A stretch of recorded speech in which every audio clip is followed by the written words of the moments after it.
We've really stayed very, very well behaved on this call. We really have. Like, I think it's because it's our first podcast and we're kind of just getting to, like, some of the meat and potatoes of, like, what it means to be an amputee and some of the struggles that other amputees are going to face.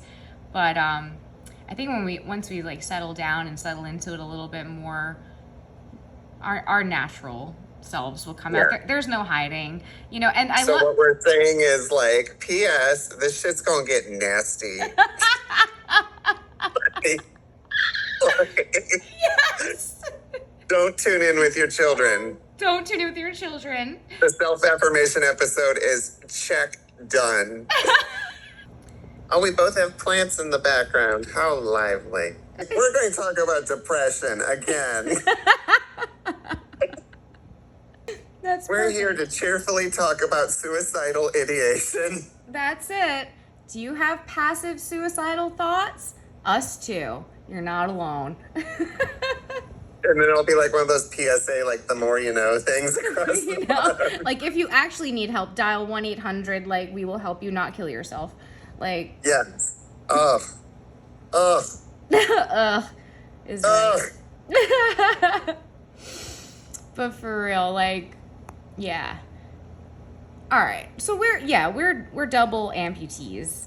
And that's what we're going to talk about today, is some of the struggles associated with living with the loss of your legs and some of the coping skills that we've come up with to help us navigate this new challenge in our lives.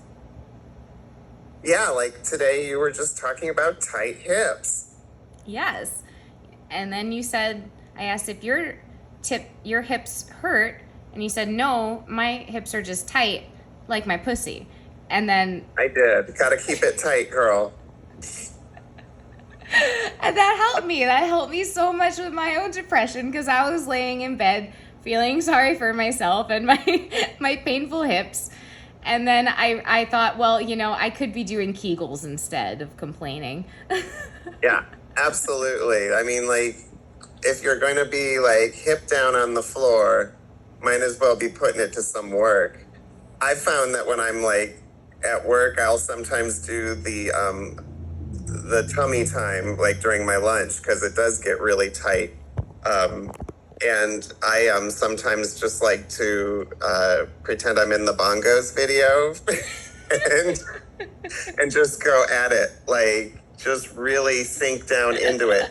And it does help. And my coworker thought it was really funny. So, I mean, it was a win-win.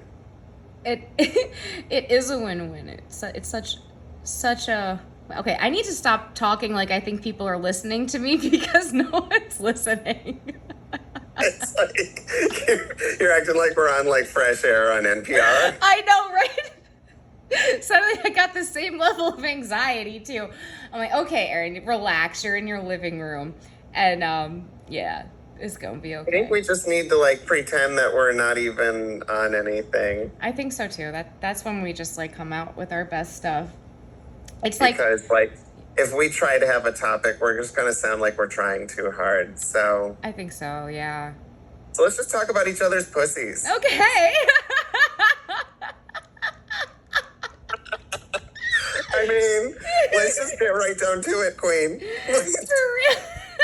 For real. Well, you know, like, when I lost both my legs, I remember thinking, like, I still have a brain and a vagina. I can take over the world. So that was an initial thought. And in my first thought, too, was actually, like, can I still have sex? Because if you tell me no, I'm going to tell you right now, let me die. Like, I will die. Mm-hmm. And, like, I don't know how, like, appropriate that is. Or, like, I mean, that might be kind of... I might be excluding a group of people that are disabled by saying that, but it was just what I thought. Like, and there were a lot of things that I thought at first when I lost my legs that I wouldn't be able to live, or I wouldn't have a quality of life, and all of those things have been wrong. So, but for me, I found it was the opposite. I decided that it would be my ultimate, like, excuse for getting out of sex from here on out. Was I thought I can be like, well, since the accident, I haven't been able to, get it up anymore. And so it's really become kind of a wonderful thing that no one will ask questions about. And I can live the sex-free life that I truly want to live, Erin. I love that for you, Bennett. Love that for you. We've had something really ridiculous happen to us, so no one's going to ask too deep into things. Yeah. We have that little privacy bubble that we can preserve when we need it. That's so great. That's so funny. And it's so funny that you were immediately like, no, I have an excuse to not have sex. And I was the opposite. I was like trying to validate that I still could. I was like, I am still sexy. I am still desirable. You'll still want me. And yes, I am all of those things. But to a certain portion of people, they would disagree because they don't understand disability. So, I think that sex and disability is something that isn't talked about enough. Yeah, and I mean, all joking aside, like, everyone is in different pathways with it, and these just are our pathways. But yeah, getting out of intimacy is my ultimate goal, really. So succeeding, as you can see from my very empty apartment with houseplants.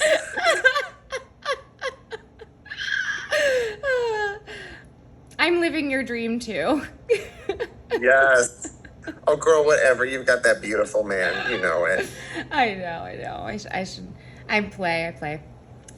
But yeah, like. But I mean, really, on the topic, we were talking about tummy time, and you were saying you do get hip pain.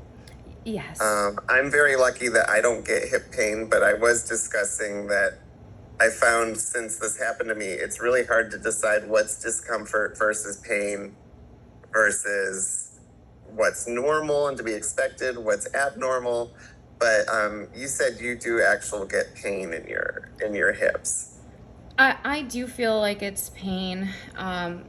What I feel in my hips, it's a mixture of extreme tightness and when you try to fall into a split and you haven't stretched, except that feeling persists throughout the entire day. And then it's worse as I'm sitting.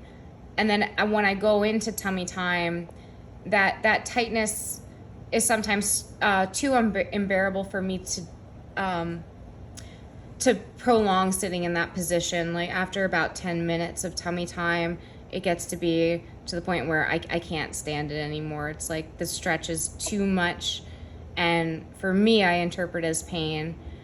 And for any new double amputees or single amputees and any new amputee in general or someone that's going into a wheelchair, tummy time is a very important tool that we use to stretch our hip flexors so that they get out of that L shape and can go to like a straight line shape like they would be while we're standing. And since standing can be a bit more challenging now, we have to lay on our tummies to counteract the tight hips and counteract lower dorsus, which is the kind of S-curve. The S-curve in the spine that happens from sitting for prolonged periods due to your hip flexors being tight. Yeah, and I've noticed, like, I originally feel like I was much straighter backed, and I've noticed more of that lordosis going on with me sometimes. And it is really, I was worried that it's something that's like permanent once you get it. Like, oh no, like I'm going to forever be like this. But it is something that is just a matter of just as anyone gets tight muscles and your body compensates for tight muscles, that's how our body compensates for the tight hips. And so I was excited to hear that, no, it is something that isn't a permanent state. It's just a matter of your core and your hips and everything being in a tight formation. So So yeah, I mean, unless I am wrong about anything or delusional, as far as I know, it is something that is 100% correctable. reversible. Reversible, yes. I'm so glad that you brought that up and mentioned that, because it absolutely is reversible with tummy time and with standing. You can counteract some of the curvature of your spine. And I know for a fact that this is true because I spent 3 years sitting in a wheelchair without prosthetics. And when I first stood up, my curve was significant, to the point where it almost looked like I was still sitting down, standing up. And I'll see if I can find a picture, but it was very severe, and it is still pretty prominent, but it is at least 50% better by now. So 100% can be reversed. It's about remembering to stretch and give those hip flexors that break. Yeah. I've noticed, like, I stick my torso out more, you know, compensating for it. So I don't know how I'm looking from the side or behind, but I do know that I tend to stick my front out a lot more. And I forgot to tell you, my uncle essentially called me fat like a few weeks ago, which is the second uncle to call me fat in the course of a month. But it's because of when I'm standing, people don't understand how much you're compensating in different ways because of tightness and balance and everything else. And I had my stomach out a little, and now, in all honesty, this is my uncle who we think is maybe having some issues with dementia, but he did tap me on the stomach and go, maybe a little less. And No, he didn't. And I've been super insecure because I did put on like 15 pounds this winter, and none of my clothes fit right. And I know that I can lose those, but I also know that, like, I really like carbohydrates, and so it's been a real journey. But yeah, having your uncle tell you that is like, what? And it was, it was just, I was like, no, dude, some of it is that winter weight that is now summer weight. But some of it is just like literally how I'm standing, it's just, I find that I have a wider stance, which I think most amputees do tend to have a wider stance than we had before. Yeah, I do. I can. So like I look like a 4 foot tall little linebacker coming down the hallway. I feel like I probably more like a French bulldog. I'm not nearly in shape or intimidating enough to be a linebacker. Am I right? But like the wide stance and the sticking out.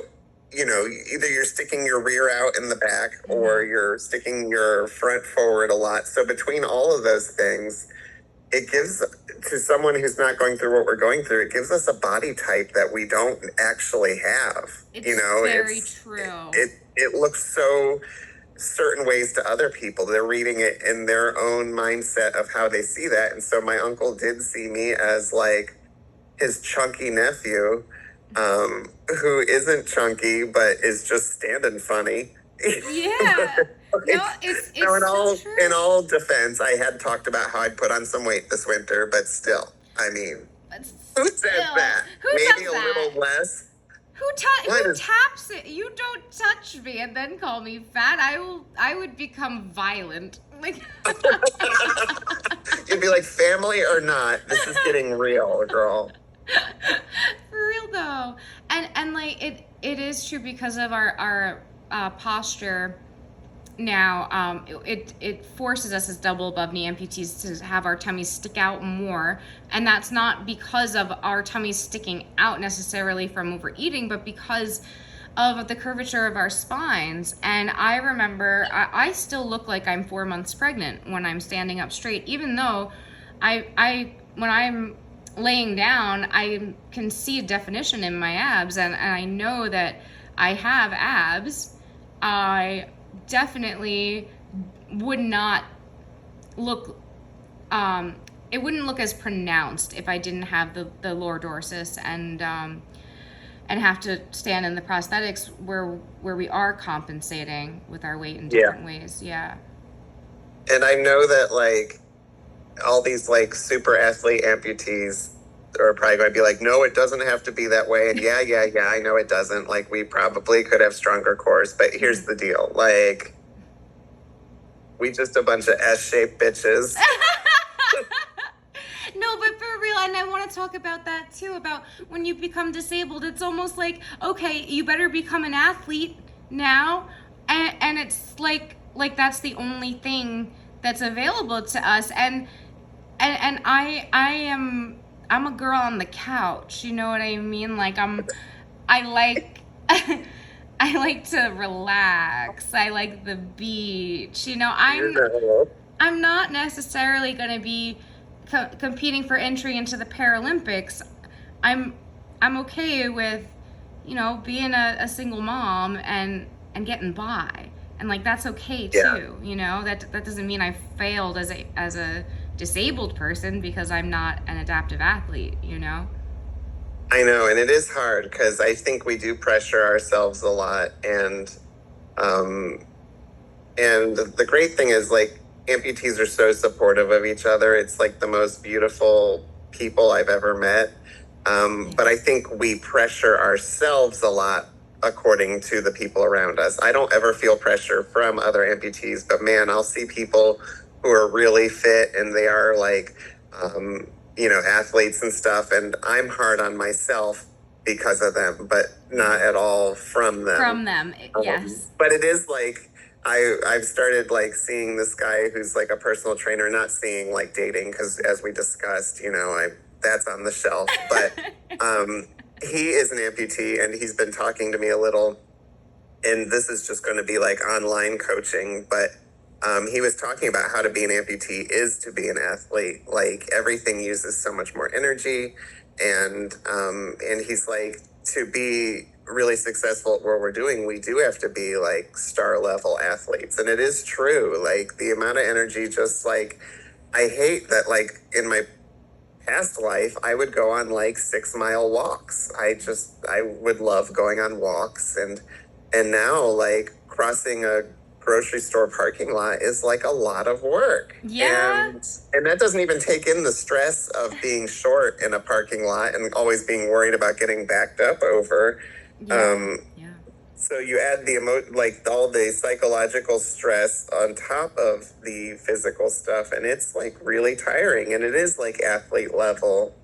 I don't know if you feel that way, but like no, it's actually a really good perspective, and hearing you say it, I'm nodding because I'm like, yeah, it's so true. Just to do our daily tasks is athletic. Like to be able to walk out to the car, to even get the day going, I'm puffed. And then now that's just the start. We've got a whole day where and to even be able to navigate like in stubbies is extremely tiring. You have to build up so much stamina, and then that'll translate into wearing your microprocessor knees, which is again extremely tiring. And it's not possible to live in your stubbies or in your prosthetics without having a level of athleticism and a level of commitment to your maintaining your body. And balance, like the amount of balance we have to use. Like even just our cores inherently are stronger than a lot of people, I think. Now, I've never been able to see my abs, so when you were talking about that, that made me like laugh. But I was like, I've never once felt like I had abs underneath all this. But yeah, our cores are strong, even if we don't realize it, just because the balance thing is there. Like so true. And even when our cores are pronounced from the lower dorsus, it doesn't mean they're not strong. And even if there's still like some subcutaneous fat over it, like I still have that on my stomach, but the strength is there. and it has to be there. Otherwise, you wouldn't be able to ambulate if you didn't have that core strength and the balance. Like essentially, our hips are taking over for two joints, for our knees and our ankles, which are no longer there, and all of that falls onto our hips at this point.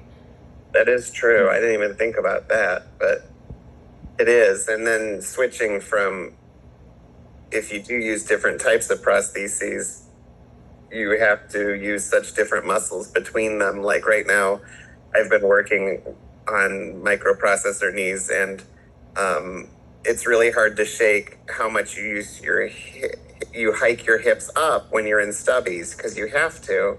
And suddenly in microprocessor knees, you're not supposed to walk that way anymore. You're ambulating more forward with your hips, and it is it's not, well, it is frustrating. It's just like, once again, showing that, like, even though we're not necessarily athletes, we're having to be fluent in figuring out how our different muscle groups work in different ways. And essentially they have to code switch. They have to go from walking in the way that we do with stubbies to suddenly, like, in the course of 5 minutes, or for me, it feels like the 4 hours it takes to put something on. Suddenly,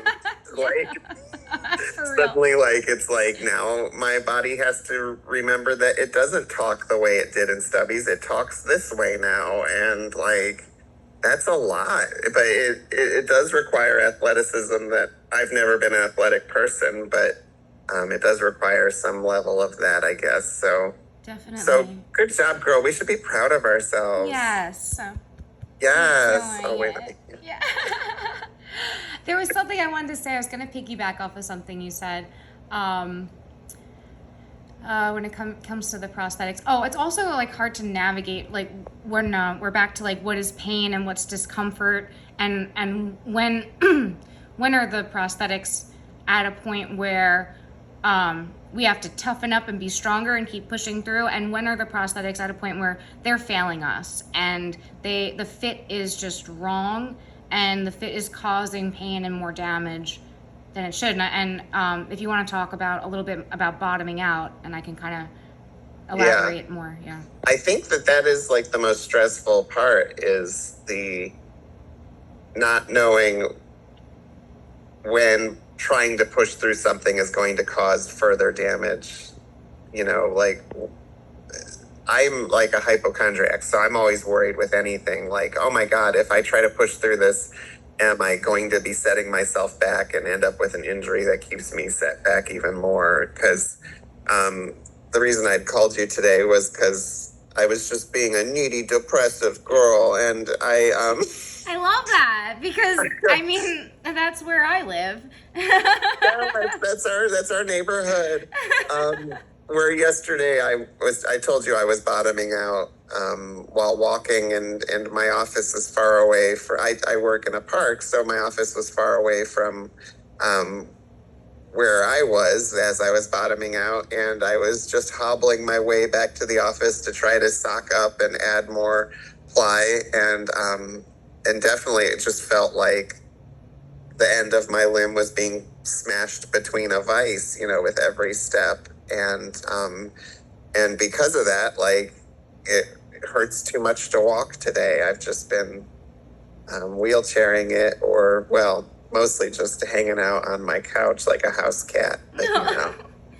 But you know that's like, when you reach a point where you're bottoming out, and you're absolutely bottoming out from everything that you've described, and I've been there too, where I've had prosthetics where I've bottomed out, and essentially what that means is where the bottom of your stump is hitting the bottom of the prosthetic and causing pain, because your end of your nub is never truly supposed to be hitting the bottom. It's always supposed to be elevated a bit and around the socket, so that it's not hitting the bottom. So when the prosthetic isn't fitting properly, your nub will hit the bottom and it'll cause a lot of pain, because we're not meant to be walking on the ends of our nubs, especially when we're new amputees and we're not congenital, we're not used to this. It's going to be very uncomfortable, and it will cause more damage in the long run. And it's hard to navigate that when now, because of an issue with the prosthetic, you are stuck, unable to use them. And now I felt extremely defeated when that happened to me. I felt like I'm not strong enough. I'm never going to walk. This is never going to be a reality for me. I just can't, because I can't handle it because I'm not strong enough. And that's just so untrue, because I've proven I am strong enough, and all of us are strong enough. And when a prosthetic system or prosthetics are failing us, it's important that we put that energy on the issue and not on ourselves, right? Mm-hmm. Right? Like, I want to stress that, because I know we're not the only ones that go through this. And even though I recently reached a point where I can ambulate in microprocessor knees, I still feel like, is this a reality that's sustainable? Can I ambulate in my prosthetics all the time without ever using a wheelchair, without ever taking a day off? And for me, the answer is no. And I'll say firmly no. The answer is, I will use whatever assisted device I need at the time. I'll always be striving to be more mobile and to be stronger and go further in the prosthetics. But for me, leaning on an assistive device from time to time, or even how I go through my days, some days I don't wear my legs. And I know that this is an unpopular opinion, and it's not something that wants to be preached, because we always want to try to show, be stronger, be better, be stronger, harder, faster, stronger, whatever. But I just want to be real with everyone, because my life doesn't look like that. It may look like it on social media, that I'm just walking all around, living my best life, and I'm just walking. But no, the truth is, I when I'm tired, I sit in my wheelchair. And if I'm having a day where I'm in pain, I'm not going to wear my legs. And I'll get back at it tomorrow. You know what I mean? No, and I think that's true. And there are people who wear their prostheses as long as they're up, they're in them, and I think that's a goal. Absolutely. I'd love to be that way, but I do think, once again, that's another one where we pressure ourselves more than we get pressure from people around us. Yes. That we can dog on ourselves for needing assistive devices, but it is what it is, and I do want to say, we gotta remember that when we say the prosthetics are failing us, it's not because they're bad prostheses. I'm thinking of how much the prosthetists work hard for us. It's just that our legs change shape, and there's not only the evolution of our leg shape as we age, but there's also just the daily fluctuations of whether we're dehydrated or whether we've just eaten 4 servings of Chinese food like I did the other night. That affects your fluid intake and everything else. And girl, when they give you 3 fortune cookies with your order, and that order was just for you, it's I knew this leg's gonna feel rotten tomorrow. That's too much Chinese food. And I'm so glad you said that too about the prosthetist, because I didn't mean to sound like this is a failure of the prosthetics, or a failure of the prosthetist that work so hard for us, because I appreciate them so much, and they have gotten me to a point where I have prosthetics that are comfortable and fit well, and it took many years for me to get there, and I'm so grateful for everyone that stood by my side to help me finally get to a place where I have comfortable fitting prosthetics. So I do want to stress my gratitude, of course, for them too, without sounding like a snot, oh, it's because my stupid legs suck ass and you guys don't know what you're doing. That's not what I'm saying. Even though it is when we're having bad days, it is really easy to want to just blame the prosthetist. At least I find myself being these damn legs, why can't anyone do anything right anymore? And then I'm oh my God, Bennett, chill the F out. One thing, once again, that Chinese food you ate, all that sodium, another thing. our legs are, prostheses are a solid, stable, unchanging thing that has to work for very changeable, malleable legs, and Yes. it's not always 100% working. And that's this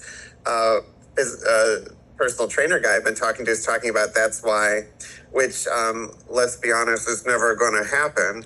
But he's talking about this is why it's so important to try to follow like a really healthy routine diet and fluid intake and making sure you stay hydrated, because when you have that instability in how you eat and how much fluid you get and everything, that's when you have all that instability in size. And I was like, I'm never going to probably live up entirely to that lifestyle, but it made me think about, it does really affect the success of the prostheses from day to day. It does, and diet is one of those things. It's hard, and I was able to make some changes, like, and I can't say that like I'm always eating healthy. Of course, I have my slip ups and I have my cheat days, and I like to do that. But there was a time in my life where I had, I think, completely given up in terms of like didn't care about exercising, didn't care about what I was eating, and gained easily 60 to 70 pounds. And I was in a very unhealthy place. So I decided that I had to make a change, and it was a slow change. It wasn't overnight. It was slowly by slowly. First I cut out sugar, and then I started to cut out carbohydrates and lower my carbohydrates significantly. And slowly by slowly started to get out of bed, because like I want to talk about for like I know we're talking about diet, so maybe I shouldn't like jump right into depression, but just briefly, like for those 3 years when I was in a wheelchair, I spent 3 years in a bed. Like I didn't want to live, didn't see it. It was just barely there. And I can't say that there was one pivotal moment, there was one pivotal thing that changed that. I think it was just very gradual. And I started I started to feel better when I started moving around. I can say that like going to Hanger for my first BAKA camp definitely inspired me. My first camp I showed up, I was very, very self-conscious because I was very still overweight at that time. I don't think I had lost any of the weight at the first camp I was at. But I think it did light a spark in me where I started to get after my stubbies, and I wanted to wear them every single day. And it was helpful. So I don't want to say like everybody forget about your stubbies and forget about your goals and sit in your wheelchair. I don't want to say that. I'm just saying like you got to find a balance for yourself that's healthy, like where you're not going to hurt yourself by doing too much, but while you're still pushing past and reaching your milestones. And the first day I went into the gym, I went in a wheelchair, and I was very overweight, and I was scared, and I was really weak. I could feel it because I was very athletic when I was younger, and so to go into this body that I was so foreign to me, and I was so self-conscious. It was really hard, but I'm glad I didn't give up. I'm glad I just kept going, and I kind of just put like blinders on like a horse. I was just like, people are gonna stare, they're gonna look, they're gonna think whatever, but I am doing this for me, and I know that I am gonna be hot. And that's all I want, is to be hot. I just want to be sexy. And I want to be hot. So I was just like, I'm going to get there. And I just played my hot girl summer, and I just kept doing it and doing it. And I'm still on this journey because I don't know if I'm hot yet, but we're going to keep working on it. Girl, you're hot. Yay! You're hot. Shoot. Thank you. Seriously. Yeah. So, no, I mean, I think that, like you said, and that is like a good way to think about it, feeling foreign in your body, or it is like, once again, just finding that new equilibrium and just finding a new comfort with how you are is like huge. And just like how our legs keep changing shape, I think that at least for me, that relationship with my body is constantly changing. And some days I'm super fine, some days I'm not. Some hours I'm fine, some hours I'm not, you know? Yeah. So, but I think, you know, good for you for like being able to get out of that rut. And well, I mean, I like you said, it is hour to hour, it is day to day, and thank you for complimenting me on getting out of the rut. But I want to just tell you, the rut is right there. The rut, I can go into that rut any day, any hour, any time. It's just that for me, the amount of time in that rut has gotten less and less, and I've been able to notice it when I'm going in there before my whole life turns around and spends 6 months and I haven't gotten out of bed. I'm able to catch it earlier now, I think. And so thank you for saying that.